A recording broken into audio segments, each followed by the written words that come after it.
story. Liverpool have agreed a deal with Parma for their 18-year-old centre-back, Giovanni Leoni. It will take their summer spending to over £300 million. Vinny O'Connor is at the club's training ground ahead of speaking to Arne Slot this morning.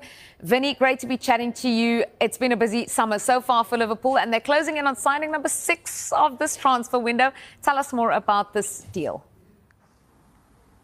Yeah, that's right. And it looks like they're bringing in potentially 2 centre-halves as well at some point, because I asked Arne Slot about the need to strengthen at centre-half last week, and he seemed to play it down somewhat. But first of all, they've got that deal sorted for Giovanni Leoni. It's £26 million up front, plus add-ons. He's now due over here for a medical, that medical due to get underway later today as well. And the idea is for him to go straight into the first-team setup. There'll be no intention of sending him out on loan. He's very much here to supplement the first-team squad as it stands as well. And of course, we also know that Liverpool have that interest in Marc Guéhi. Those negotiations with Crystal Palace ongoing, of course, and it's all about trying to decide on a fee now, come to at least some kind of compromise over a fee. So in order for Liverpool to then speak to Marc Guéhi and ultimately persuade him to come to Liverpool, there is a feeling that Marc Guéhi would like to come to Liverpool, albeit, of course, there was those noises last night that he would be happy to stay and see out the remainder of his contract. Just 1 year left on that contract. I don't necessarily see that would suit Crystal Palace, who would obviously want to get a fee in for Marc Guéhi as well. So still some mileage in that one. And I think if we're looking at transfers as a whole for Liverpool between now and the end of this transfer window, then hypothetically there is still potential for Alexander Isak as well, depending on his situation and how that develops at Newcastle United, and whether Newcastle are also looking to compromise on their valuation of the player. So it has been a busy summer for Liverpool in terms of the improvements that they've made to the squad, but the next one through the door is likely to be Giovanni Leoni.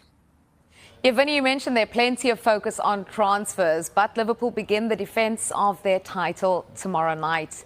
How ready do you think Arne Slot feels his squad is for that?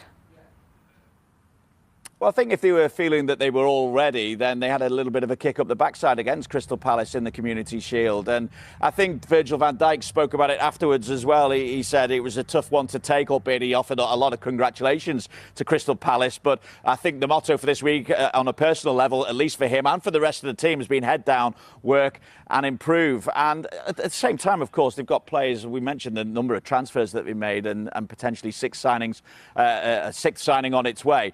But the fact is that you've got to gel that squad once again as well.